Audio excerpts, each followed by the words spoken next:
Hey Tui, you know what I'll never get over about the Great Movie Ride? No, not the fact that they closed it, even though I still do miss it dearly. No, what I can't get over with the Great Movie Ride is the fact that they included not one, but two animatronic cowboys, which means that I get to watch not one, but two lengthy Western movies 2 weeks in a row. That's almost 6 hours of Westerns. Yeah. We'll just get this over with and get to Alien next week. Welcome to Teacup for One.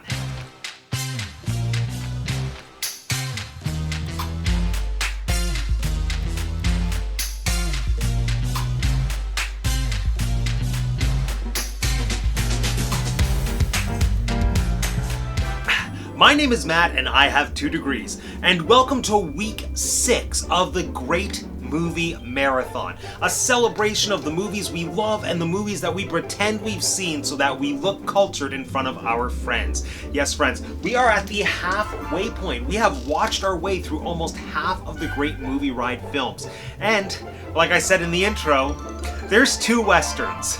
So welcome back to another week talking about Westerns. Yeehaw! Great Movie Ride fun fact. Now, of course, one of the most memorable parts of the Great Movie Ride was the moment about halfway through the ride when your ride vehicle was hijacked by a...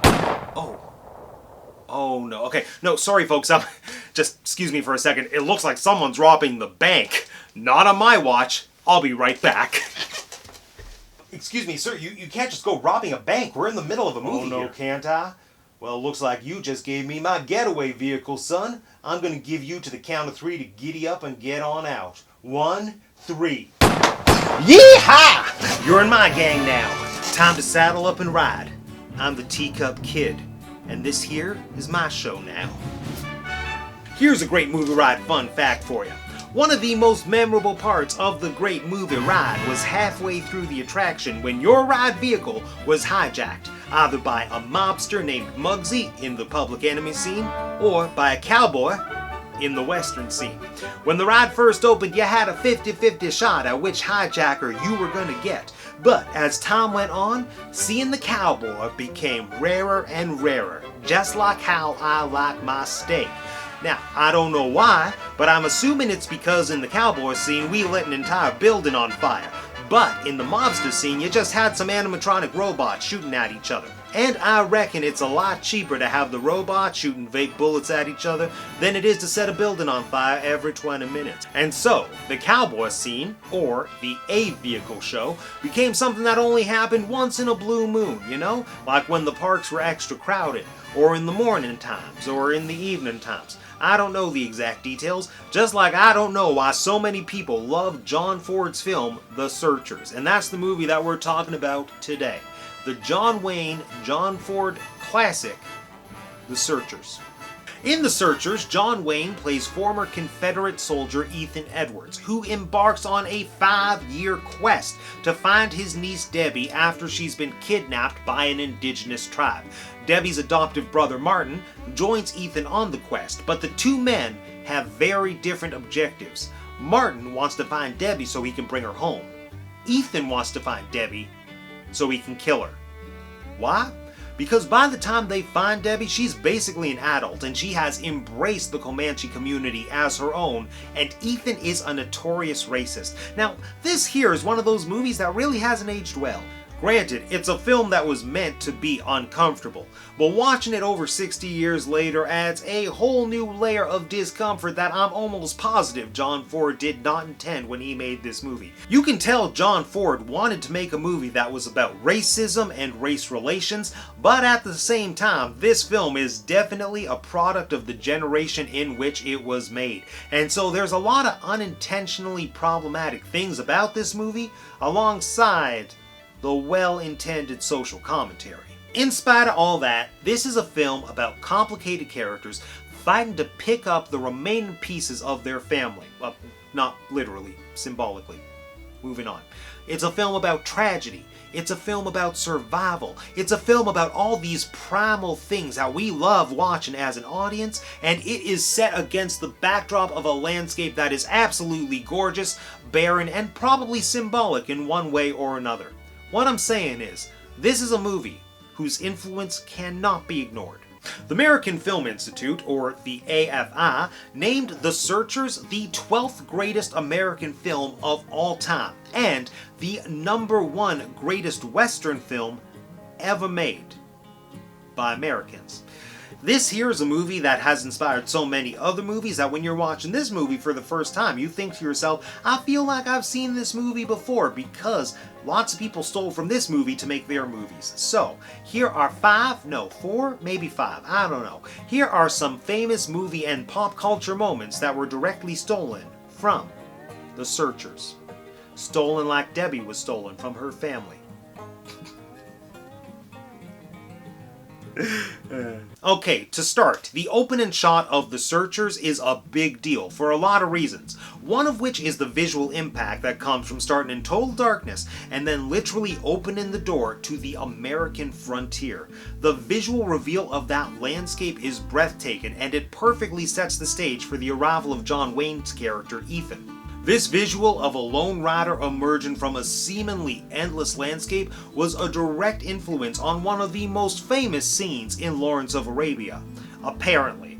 I couldn't tell you for sure. I haven't seen Lawrence of Arabia myself. I've been too busy watching Western movies for the last 2 weeks. But you can still see the parallels, you know? Big impressive landscape. Mysterious rider coming in to invade your space as a beacon of hope. Or doom. Or maybe both.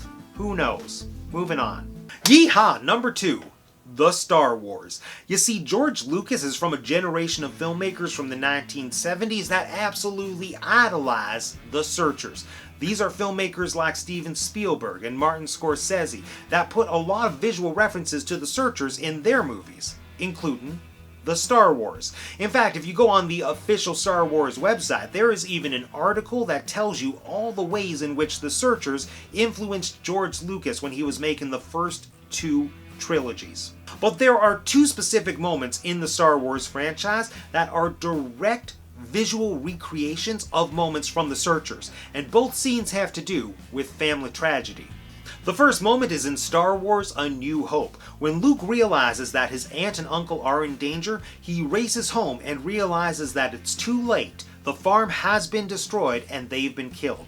Now, this is almost an exact copy of a moment in The Searchers when Martin and Ethan realize that their family is in danger. They race home, realize that it's too late, the farm has been destroyed, and they've been killed. Good artist copy, great artist steal.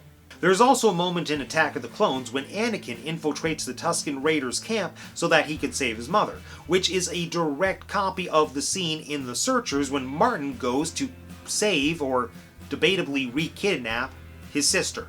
In both cases, Lucas was drawn from The Searchers to tell stories about families being torn apart and borrowing the visuals to help build tension and deliver emotion. #3. Ethan Edwards. Just as a character. He has inspired so many writers and so many directors. Roger Ebert made this observation about Ethan Edwards, saying that he was one of the most compelling characters Ford and Wayne ever created. The Ethan Edwards story is stark and lonely, a portrait of obsession, and in it we can see inspiration for Travis Bickle of Taxi Driver, and Vince Gilligan himself admitted that Walter's actions toward Jesse in the series finale of Breaking Bad were directly stolen from the choice that Ethan makes once he finally captures Debbie at the end of The Searchers. But no spoilers. And finally, the closing shot. It is literally the closing shot. It is the last shot of the film, and it's a shot of a door closing. It's so clever. Now, this shot is a big deal for a couple of reasons, not least of which because it perfectly bookends the movie from the beginning. Remember, the movie opened with a shot of the door opening and welcoming Ethan into the home. The movie ends with the door closing on him and shutting him out from everyone. It's a powerful visual that pretty well speaks for itself, but it's still been interpreted time and time again, and the general consensus is that with the door closing on Ethan at the end of the movie, it represents how he is left without place or purpose once he brings Debbie home. You know, the Confederates lost, his family is dead, he tried to kill Debbie, there is no place in the world for Ethan. And we take this beautiful shot for granted because it's something that we are used to seeing now in films all the time. But more often than not, when we see this in a contemporary movie, it is a direct descendant of this shot in The Searchers. For example, it's recreated at the end of The Godfather when Michael shuts the door on Kay after accepting his role as the new Don Corleone, and it's even mirrored in Avengers Age of Ultron when Steve is standing in the door looking into this beautiful family domestic life that he knows he will never have. So there it is. You know, The Searchers might not seem like anything special to a first-time viewer in the 21st century because it's kind of formulaic. It follows a lot of tropes that we're used to seeing. But the reason it has such a legacy is because it is the film that created those tropes. Anyway, cowboys and cowgirls, this here concludes another episode of Teacup 4-1. Now, if you want to follow the rest of the Great Movie Marathon, who knows how many more episodes the Teacup Kid is going to feature in, but I want to know, what is your favorite Western film? Or, let me know, do you want the Teacup Kid to host the next few episodes of the Great Movie Marathon? Put your answers down there in the comment section down below. And if you want to be the first to know when we release new episodes here on Teacup 4-1, make sure you're subscribed to the channel if you haven't subscribed already. If you haven't subscribed already, you got another shot coming, partner, right now. All you gotta do is click on my face. Thanks for joining me today, everyone. My name is the Teacup Kid, and I got 2 degrees, and that's the tea cup for 1. Get going.